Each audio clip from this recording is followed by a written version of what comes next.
అమ్మ కావాలంటే స్త్రీ కావాలి, భార్య అందరికీ కావాలి. కానీ ఆడపిల్లలు పుట్టారని ఎవరూ కోరుకోరు. స్త్రీని ఒక స్త్రీలా కాకుండా కుటుంబ బాధ్యతలు మోస్తూ గౌరవాన్ని కాపాడే శక్తిగా తెలవాలి. స్త్రీని శక్తిగా పూజించే భారతదేశంలో కూడా స్త్రీలు మేల్ డామినేటింగ్ సొసైటీలో మగ్గిపోతున్నారు.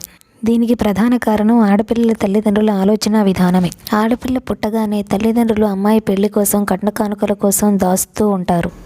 పెళ్లి తర్వాత అమ్మాయిని వంటగదికి పరిమితమయ్యి వంటింటి కుందేలుగా, ఇంటిని తీర్చిదిద్దే మహిళామణిగా, భర్తకు సేవలు చేసే త్యాగమయిగా చిత్రీకరిస్తారు. మీకు నిజంగా మీ అమ్మాయి పైన ప్రేమ ఉంటే ఈ యాటిట్యూడ్ని మార్చుకోండి. సెల్ఫ్ డిపెండెంట్గా, కాన్ఫిడెంట్గా పెంచండి. Prepare her for her self. పెళ్ళి, కట్న కానుకలకు దాచే డబ్బుని ఆమె ఎడ్యుకేషన్ పైన స్పెండ్ చేయండి. కాళ్ళు తడవకుండా సముద్రాన్ని ఈదొచ్చేమో కానీ కళ్ళు తడవకుండా సంసారాన్ని ఈదలేమని పెద్దవాళ్ళు చెప్తారు కదా. జీవితాన్ని సముద్రంతో పోల్చినప్పుడు తల్లిదండ్రులుగా మీరు మీ అమ్మాయికి నేర్పాల్సింది పడవలో జాగ్రత్తగా కూర్చోవడం కాదు, స్విమ్మింగ్ నేర్పాలి. ఏ కారణం చేతైనా పడవ నడిపేవాడికి నచ్చనప్పుడు పరిస్థితి ఏంటి? అందుకే ఎడ్యుకేషన్ ఇవ్వకుండా పెళ్లి చేయడం అనేది స్విమ్మింగ్ నేర్పకుండా పడవల్లోకి తోసివేయడం లాంటిది. ఎన్ని రోజులు మనం కాపలా ఉండగలం తన సేఫ్టీ కోసం? అదే స్విమ్మింగ్ నేర్పిస్తే వాళ్ళే మనల్ని కూడా ఒడ్డుకు చేరుస్తారు. అందరికీ ఆనందంగా ఉండాలనే ఉంటుంది, మనశ్శాంతిగా బతకాలని ఉంటుంది. నాకు ప్రాబ్లమ్స్ వద్దు, సుఖాలే కావాలంటే కుదరదుగా. ఛాలెంజెస్ చాలా ఉంటాయి. జీవితం ఎప్పుడు ఒకేలా ఉండదు. మనం అనుకోని విషయాలు ఎన్నో జరుగుతుంటాయి. ఊహించిన పరిణామాలు ఎన్నో వస్తూ ఉంటాయి. ఆచార సంప్రదాయాల పేరుతో మూఢనమ్మకాలను వారిపై రుద్దకండి. ఏ ప్రాబ్లమ్స్ వచ్చినా ధైర్యంగా చెప్పే స్వేచ్ఛనివ్వండి. నువ్వు ఫలానా వాళ్ళని చేసుకుంటే సుఖంగా ఉంటావు అనే కట్టుకథలు చెప్పకండి. ఎలాంటి పరిస్థితుల్లోనైనా లైఫ్ని ధైర్యంగా, ఒంటరిగా ముందుకు తీసుకెళ్లే విధంగా తయారు చేయండి.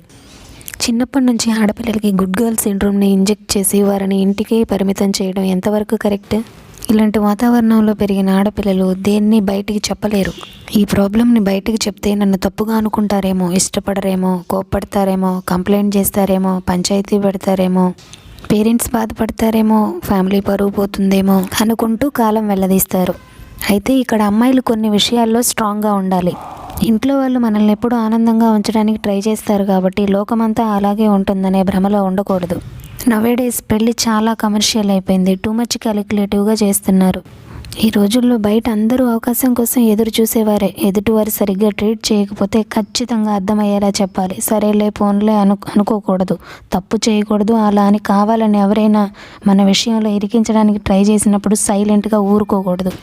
నువ్వు ఎలా ఉండాలి అనేది తప్పకుండా నువ్వే డిసైడ్ చేసుకోవాలి. లేకపోతే వేరొకరు వచ్చి డిక్టేట్ చేస్తారు. ఆ ఛాన్స్ ఎవ్వరికి ఇవ్వద్దు. నీలా నువ్వుండు. ఇలాంటి సందర్భాల్లో అవతలి వారు మీ లైఫ్ను కూడా శాసించే అవకాశం ఉంటుంది. మీ వేలో మీరు మీ గురించి అవతలి వారికి అర్థమయ్యేలా చెప్పడానికి ట్రై చేసినప్పుడు వారి పెత్తనం మీ మీద కొంతవరకు తగ్గే అవకాశం ఉంటుంది. అలా అని అందరితో గొడవలు పెట్టుకోమని కాదు. పెళ్లి తర్వాత ఆడపిల్లల జీవితంలో చాలా మార్పులు చోటు చేసుకుంటాయి. మ్యారేజ్ అయిన తర్వాత చిన్న చిన్న ప్రాబ్లమ్స్ రావడం సహజం. ఎందుకంటే ఒక్కొక్క ప్రాంతంలో ఒక్కొక్క రకమైన పద్ధతులు, సంప్రదాయాలు ఉంటాయి. అవి మారినప్పుడు సర్దుకుపోవడం చాలా కష్టం. కొత్త వ్యక్తులు జీవితంలోకి వచ్చినప్పుడు కొంతమంది మన జీవితాన్ని మారుస్తారు, మరికొందరు ఆలోచించే విధానాన్ని మారుస్తారు. అయితే లైఫ్లో కొన్ని అనుకోని సిట్యుయేషన్స్ వచ్చినప్పుడు మన దారి మనం చూసుకొని వెళ్ళిపోవడం మంచిదే. కుదిరితే దూరంగా ఉండటం ఇంకా మంచిది. ఎవరి కర్మకు వాళ్ళే బాధ్యులు. మనశ్శాంతిగా బతకాలంటే హిమాలయాలకు వెళ్ళి తపస్సు చేసుకోవాలి. ఇక్కడ బతకాలంటే మాత్రం యుద్ధం చేయాల్సిందే.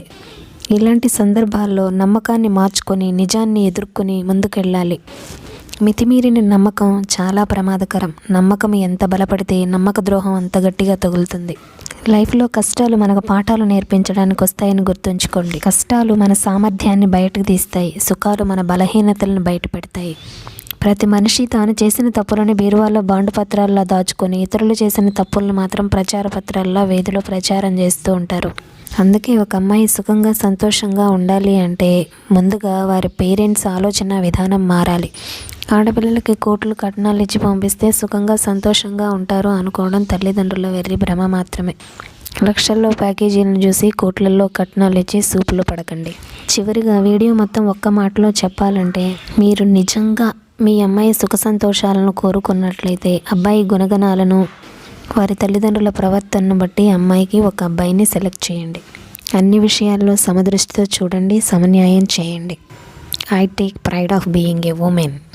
Thanks for watching. Please subscribe to Leela Unique Talks YouTube channel.